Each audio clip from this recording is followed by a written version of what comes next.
Salut à tous, alors aujourd'hui on se retrouve pour parler d'une des pires douleurs qui soit, en tout cas qui soit décrite comme telle en médecine, et je pense que comme elle est assez fréquente, il y aura des personnes peut-être qui pourront en témoigner ici en commentaire. Alors en tout cas en médecine, il y a plusieurs types de problèmes qui sont décrits comme provoquant des douleurs insupportable. Alors on va voir par exemple l'algie vasculaire de la face, la pancréatite, mais aujourd'hui je vais parler d'un truc quand même qui est très fréquent et qui occasionne une douleur vraiment insupportable.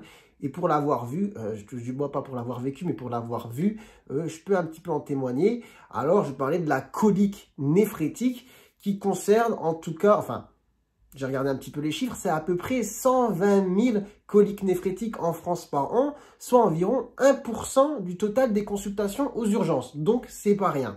Et du coup, moi, je me souviens très bien, étant interne aux urgences, avoir vu, je me souviens d'une personne en particulier, debout sur son brancard, tellement la douleur, elle était insupportable.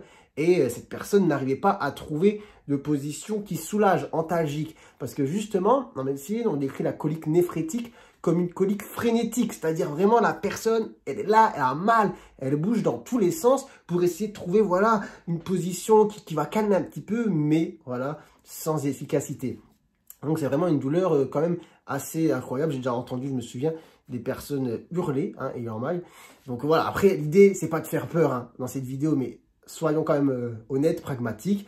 La colique néphrétique, ça fait très mal, d'accord? Et c'est décrit comme étant vraiment une douleur quand même qui peut être assez insupportable. Alors aujourd'hui, le but, c'est d'expliquer un petit peu ce que c'est, d'accord? Donc je pense que ceux qui l'ont déjà vécu savent de quoi je parle. Ceux qui l'ont entendu un petit peu de loin, pas trop. Et peut-être qu'il y a des personnes qui vont découvrir. Dans tous les cas, on va faire un petit peu le point, sans être trop compliqué, sans entrer forcément trop dans les détails. Mais on va parler de la colique néphrétique. Alors, la colique néphrétique, c'est quoi? C'est une douleur au niveau du rein. D'accord. Et pourquoi on va avoir cette douleur? Dans 95% des cas, ça va être à cause d'un calcul urinaire qui va boucher l'urtère, donc le tuyau qui va du rein jusqu'à la vessie. En fait, en réalité, le calcul, il peut être à différents endroits de l'arbre urinaire, au niveau du rein, au niveau de l'urtère ou même au niveau de la vessie. Voilà, dans la plupart des cas, c'est vrai qu'il se retrouve au niveau de l'urtère, et ce qui va créer une dilatation des cavités qu'on dit piélocalicielles, donc c'est-à-dire des cavités qui vont se trouver au niveau du rein. Forcément, si vous bouchez le tuyau, en amont, ça gonfle, et ça va créer vraiment une douleur très très intense. Alors, comment elle va se manifester, cette douleur? C'est une douleur qui arrive souvent de manière brutale, au niveau lombaire, ici, au niveau de la fosse lombaire où se trouve le rein. Et ça va être une douleur qui va irradier, c'est-à-dire elle va lancer vers l'avant, le bas, vers les organes génitaux externes. Donc je me lève un coup, ça fait mal ici, derrière, et ça fait le trajet comme ça, jusqu'en bas, jusque devant. Et parfois, ce qui peut se passer, c'est qu'au début de la colique néphrétique, on peut même avoir la douleur uniquement sur la zone projetée, c'est-à-dire le bas du ventre, comme ça, vers la culotte, entre guillemets, vers le slip. Et après, la douleur, elle va lancer dans le bas du dos, dans les lombaires. Donc vraiment, douleur, comme je le disais, intense, je l'ai décrite. Elle est souvent associée, elle peut être en tout cas associée à des signes d'irritation vésicale, c'est-à-dire des symptômes plutôt urinaires dans le sens envie d'aller aux toilettes tout le temps, mais il n'y a rien qui sort, vous voyez. On peut même retrouver du sang dans les urines. À côté de ça, on va avoir aussi souvent des symptômes digestifs, donc nausées, vomissements, les gens ont mal, ils vomissent, mal au ventre. Et après, évidemment, comme je disais, l'agitation, l'anxiété qui va avec. Donc voilà, en gros, à quoi ça ressemble une douleur de colique néphrétique. Et comme je disais, dans 95% des cas, c'est dû à un calcul qui va boucher les tuyaux et qui va faire qu'en amont, ça se dilate et ça fait mal. Dans de rares cas, ça peut être dû à, on va rentrer dans les détails, mais ce qu'on appelle syndrome de la jonction piélo-urétérale, des malformations qui font que le rein se vidange mal et du coup, on a une dilatation. Mais ça, je ne vais pas en parler parce que ce n'est pas ce qui est le plus fréquent. Vraiment, ce qui est le plus fréquent, c'est la colique néphrétique sur calcul urinaire. Du coup, maintenant, comment on fait le diagnostic? Bon, en général, c'est très clinique, c'est-à-dire c'est très...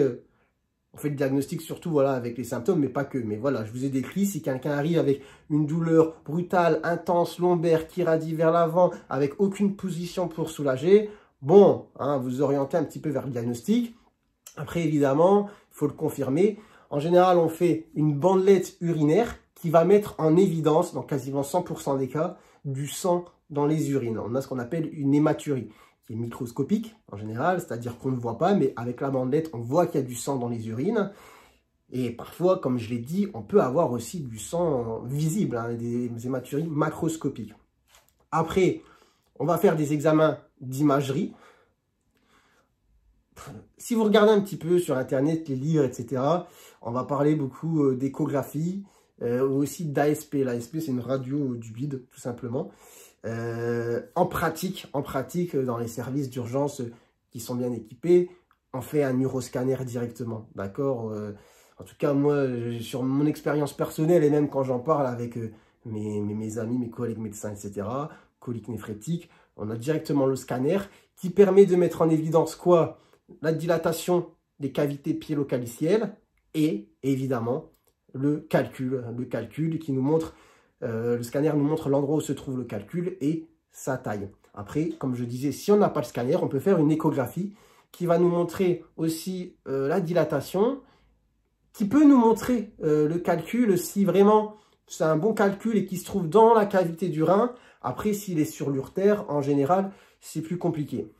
Maintenant, ce qu'il faut savoir, c'est qu'il y a un petit piège quand même, c'est qu'il y a certains calculs qui sont radiotransparents. Ça dépend, par exemple, les calculs formés à base d'acide urique, voilà, enfin, bref, pas rentrer trop dans le détail, mais sont radiotransparents. Mais en général, avec le scanner, voilà, on a notre confirmation diagnostique, on a nos symptômes, comme je vous l'ai dit, notre bandelette urinaire avec notre hématurie, notre scanner. Après, qu'est-ce qu'on fait? On va soulager, hein, évidemment, on va soulager les symptômes. Et qu'est-ce qui marche le mieux sur une colique néphrétique? Quelqu'un a la réponse? Les anti-inflammatoires non stéroïdiens, donc ce qu'on appelle les AINS, d'accord? Et du coup, vous en connaissez sûrement pas mal, ibuprofène, kétoprofène, naproxène, tout ça. En général, on part sur le kétoprofène quand on est en tout cas aux urgences, en intraveineuse, par les veines. Et puis voilà, d'accord. Il faut vérifier qu'il n'y ait pas d'insuffisance rénale aiguë, parce que sur une insuffisance rénale, on ne peut pas mettre d'AINS. Mais l'anti-inflammatoire va permettre de soulager la douleur, il va diminuer l'œdème autour du rein, il va permettre de relâcher les fibres de l'urtère, il va diminuer le débit de filtration justement urinaire, ce qui ne pose pas de problème si on n'a pas d'insuffisance rénale.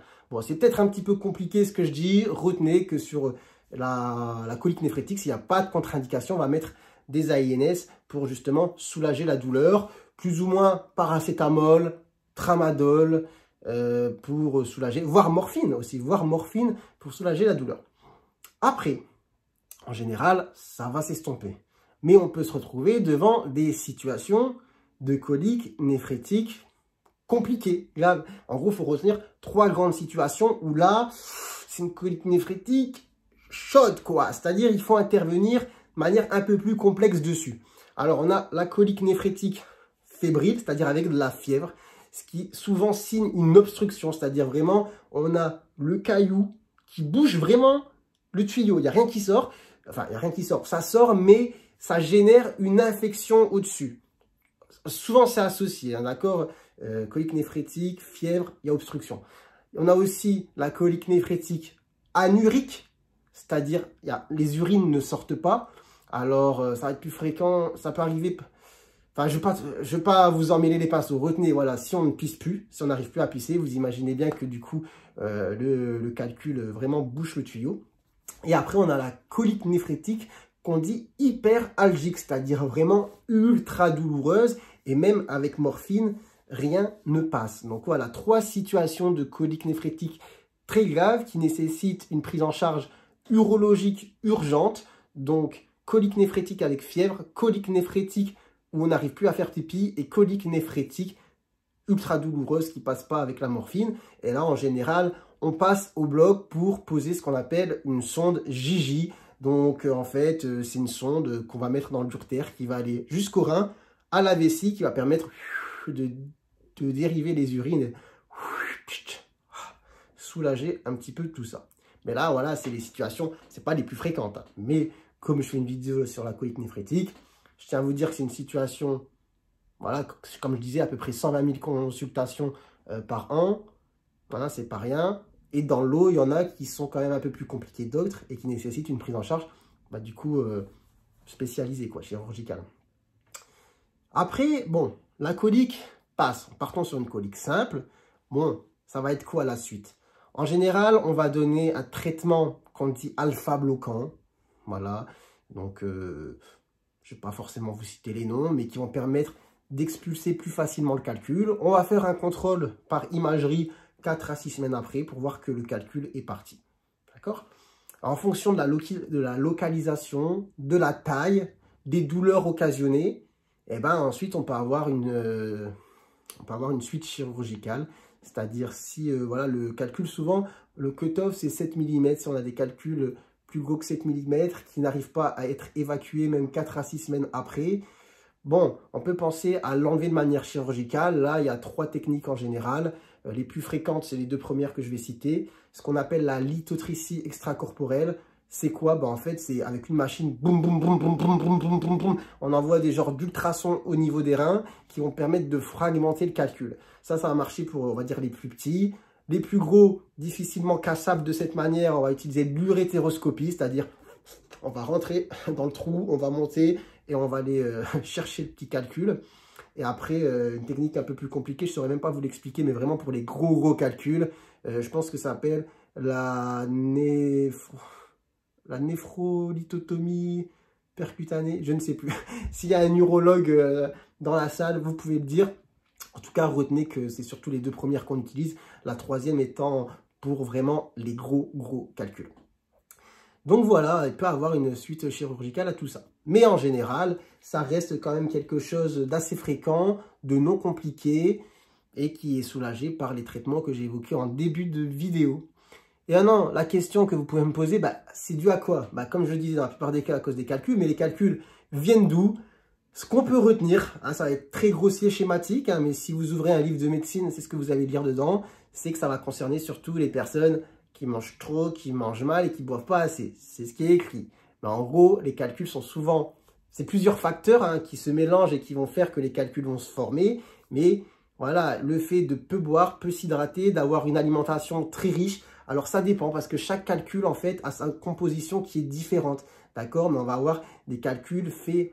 Il y a un excès d'acide urique comme dans la goutte. J'avais fait une vidéo sur la goutte, vous pouvez aller la voir. Donc les aliments riches en purine vont être à l'origine d'un excès d'acide urique dans le sang. Donc les charcuteries, les abats, la viande, les fromages, la bière. Donc voilà, mais après on peut avoir des calculs les plus fréquents, c'est ceux d'oxalate de calcium. Oxalate, ça va être par exemple le chocolat, les épinards. Après, j'avoue, je ne saurais pas vous citer 10 000 aliments avec beaucoup d'oxalate.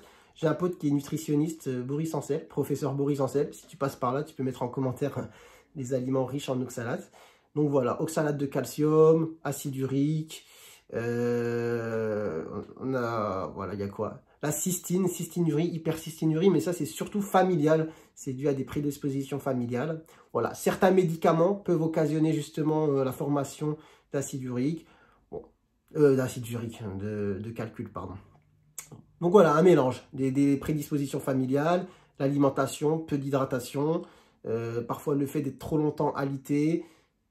Tout ça, ça entre en jeu pour former les calculs. Aussi le pH des urines. Donc en fonction de la composition du calcul, si vous avez des urines trop acides, ça va les former, d'accord? C'est pour ça que souvent on dit buvez, je sais pas, du bicarbonate de sodium ou des eaux pétillantes avec un pH élevé, d'accord? Qui va permettre de faire en sorte que l'urine ne soit pas trop acide pour éviter la formation de calcul. Je ne vais pas trop rentrer dans le détail. Si vous arrivez, vous allez voir, si ça vous arrive, vous verrez avec l'urologue. Mais par exemple, si je ne dis pas de bêtises, les calculs d'acide urique se forment à un pH acide. Donc, si justement on analyse votre calcul et qu'on voit qu'il est formé de tels cristaux, on va vous dire c'est mieux pour vous de boire telle eau.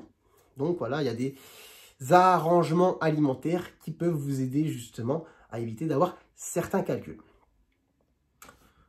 Je ne vais pas vous en dire plus, je pense avoir déjà pas mal parlé. J'ai peut-être été trop compliqué, j'en sais rien, dites-moi si c'était assez accessible. Enfin, je pense que vous en savez peut-être, je ne vais pas vous mentir, je ne vais pas dire autant que moi parce que je ne suis pas entré dans certains détails, mais c'est déjà pas mal si vous savez tout ça. J'espère que la vidéo vous a plu. Abonnez-vous à la chaîne et activez la cloche de notification pour être au courant des prochaines sorties. Et moi, je vous dis à très bientôt. Désolé les gens, je bégaye. Je vous dis à très bientôt pour de nouvelles vidéos. Allez, ciao, ciao.